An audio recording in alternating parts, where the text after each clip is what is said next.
He could bring about a better... Your brother's administration gave us Barack Obama because it was such a disaster those last 3 months that Abraham Lincoln couldn't have been elected. You know what? As it relates to my brother, there's one thing I know for sure. He kept us safe. I don't know if you remember...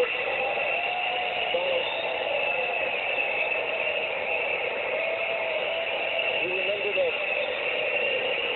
rubble? You remember the firefighters and his arms around it?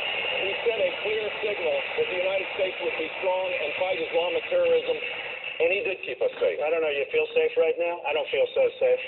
Well, that's because of Barack Obama. That's because of Barack Obama. We've had a president who called ISIS the JEB squad, Yemen a success story, Iran a place we can do business with. It's not because of George W. Bush. It's because of Barack Obama.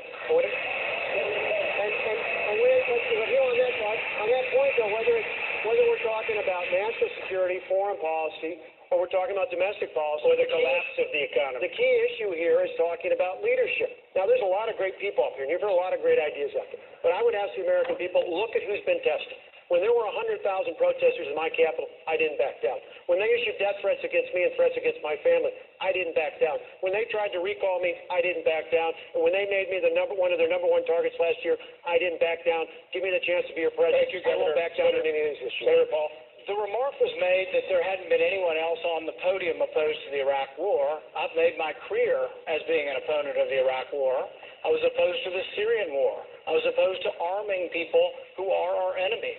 Iran is now stronger because Hussein is gone. Hussein was the great bulwark and counterbalance to the Iranians. So when we complain about the Iranians, they need to remember that the Iraq War made it worse. Originally, Governor Bush was asked, was the Iraq War a mistake? And he said, no, we'd do it again. We have to learn sometimes the interventions backfire. The Iraq War backfired and did not help us. We're still paying the repercussions of a bad decision. We have to make the decision now in Syria. Should we topple Assad? Many up here wanted to topple Assad, and it's like I said no, because if we do, ISIS will now be in charge of Syria.